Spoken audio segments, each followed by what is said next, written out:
Каждую ночь ты теряешь сознание примерно на 8 часов. Ты не двигаешься. Ты не реагируешь на мир.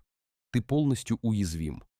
И при этом каждое живое существо на Земле делает то же самое, независимо от того, насколько это опасно. Если бы сон не был абсолютно необходим, эволюция избавилась бы от него миллионы лет назад. Но этого не произошло. И причина куда страннее, чем тебе кажется. Большинство людей думают, что сон– это просто отдых. Тело устало, мозг выключился, утром все снова в порядке. Но это объяснение похоже на то, как если бы ты сказал, что самолет во время технического обслуживания просто стоит. Снаружи, да, стоит. Но внутри идет работа, без которой он не поднимется в воздух. То же самое происходит с тобой каждую ночь. Сон– это не пауза в жизни. Это одна из самых активных фаз существования твоего мозга. Нейробиолог Мэтью Уолкер из Калифорнийского университета в Беркли посвятил десятилетия изучению того, что происходит внутри спящего мозга. Его вывод звучит жестко. Ни один орган в твоем теле не страдает от нехватки сна так сильно, как мозг. Ни сердце, ни легкие. Именно мозг.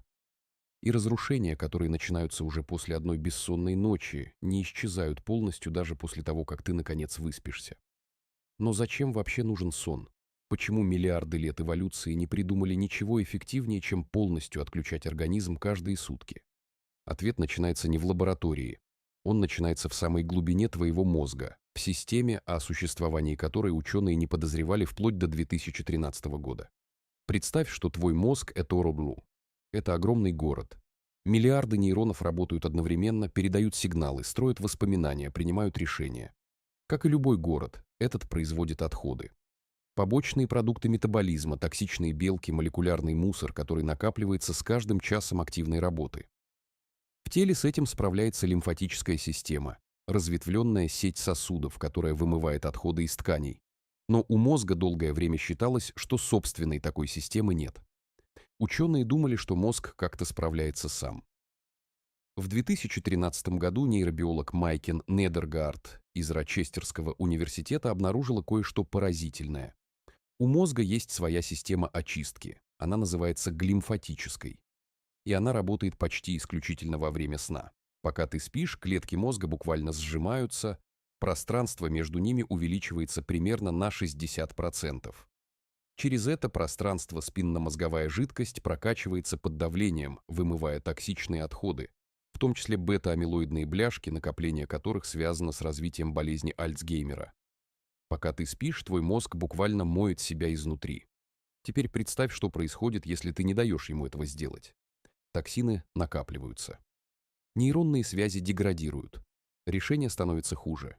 Эмоции острее и менее управляемыми. Исследования показывают, что после 17-19 часов без сна когнитивные показатели человека сопоставимы со состоянием легкого алкогольного опьянения. После 24 часов с уровнем, превышающим допустимый предел алкогольного опьянения за рулем во многих странах. И при этом человек, как правило, не осознает, насколько он ухудшился. Кстати, если тебе нравится такой формат, подпишись на канал и поставь лайк. А теперь вернемся к главному. Он думает, что справляется нормально. Но очистка – это лишь одна из функций сна. Пока ты лежишь неподвижно, твой мозг занимается кое-чем еще. Он архивирует твой день.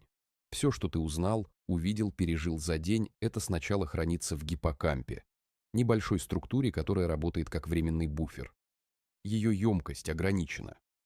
Если ты не перенесешь эту информацию в долгосрочное хранилище, в кору головного мозга, она исчезнет. И именно это перемещение происходит во сне.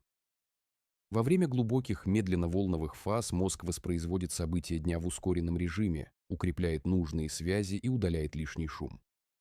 Это открытие принадлежит в том числе нейробиологу Яну Борну из Тюбингенского университета, чьи эксперименты в начале 2000-х впервые наглядно показали. Испытуемые, которым давали спать после обучения, запоминали материал значительно лучше, чем те, кто оставался бодрствовать то же количество часов. Сон не просто помогает тебе запомнить, он решает, что именно стоит помнить. И здесь начинается самое странное. Потому что не весь сон одинаков. Той ночью, пока ты спишь, твой мозг проходит через несколько циклов, каждый из которых длится около 1,5 часов. Внутри каждого цикла есть фазы. Медленный сон, более глубокий медленный сон, и затем фаза быстрого движения глаз, которую называют REM. Именно в REM-фазе происходит нечто, что до сих пор не имеет окончательного объяснения. В фазе REM твой мозг почти так же активен, как в состоянии бодрствования. Нейроны стреляют, образы складываются в нарративы, ты видишь сны. Но при этом твое тело парализовано, специальный механизм в стволе мозга блокирует двигательные сигналы, чтобы ты физически не разыгрывал то, что происходит у тебя в голове. Это параллельная реальность, которую твой мозг создает изолированно от тела. Что это такое и зачем это нужно – один из крупнейших открытых вопросов нейронауки. Одна из ведущих гипотез – REM-сон – это своего рода эмоциональная терапия.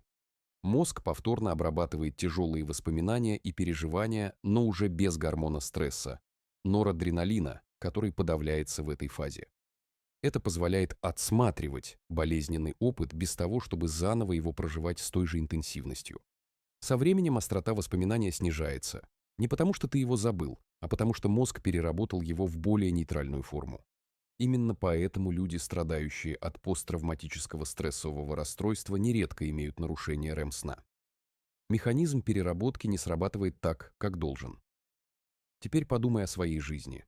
Сколько раз ты жертвовал сном ради работы, экрана, еще одного эпизода сериала? Мир, в котором ты живешь, относится к бессоннице почти как к добродетели. «Я сплю по 5 часов» звучит как признание в продуктивности, но то, что ты при этом теряешь, не компенсируется никаким кофе и никакими выходными соцсыпом. Хронический недосып не накапливается просто как усталость. Он накапливается как повреждение. Исследования показывают устойчивую связь между регулярным недосыпом и повышенным риском сердечно-сосудистых заболеваний, диабета второго типа, ожирения и нейродегенеративных нарушений. Не потому что сон полезен в общем, а потому что без него конкретные физиологические процессы – очистка мозга, консолидация памяти, эмоциональная регуляция, гормональный баланс – не завершаются так, как должны. Есть еще один момент, который переворачивает привычный взгляд на сон. До промышленной революции люди не спали так, как мы. Историк Роджер Экирх, изучив тысячи исторических документов, дневников, судебных записей, медицинских трактатов, пришел к выводу, что на протяжении большей части человеческой истории сон был двухфазным. Люди засыпали вскоре после захода солнца, просыпались около полуночи на час или два, читали, молились, разговаривали, занимались любовью и затем снова засыпали до рассвета. Искусственный свет уничтожил эту модель. Мы сжали двухфазный сон в один монолитный блок и назвали это нормой. Возможно, именно поэтому многие люди просыпаются среди ночи и не могут заснуть, и воспринимают это как расстройство. Тогда как исторически это было просто серединой цикла. Сон устроен не так, как нам говорили. Это не выключатель. Это самый сложный, самый древний и самый недооцененный процесс, который происходит с тобой каждые сутки. Мозг, который ты используешь, чтобы читать это, думать, чувствовать, принимать решения, он существует в той форме, в которой существует во многом благодаря тому, что происходило с ним прошлой ночью и позапрошлой, и каждой ночью до этого. Каждую ночь ты теряешь сознание примерно на 8 часов. И именно в эти 8 часов твой мозг делает все самое важное. Не забудь подписаться на канал, поставить лайк и включить колокольчик. До встречи в новых видео.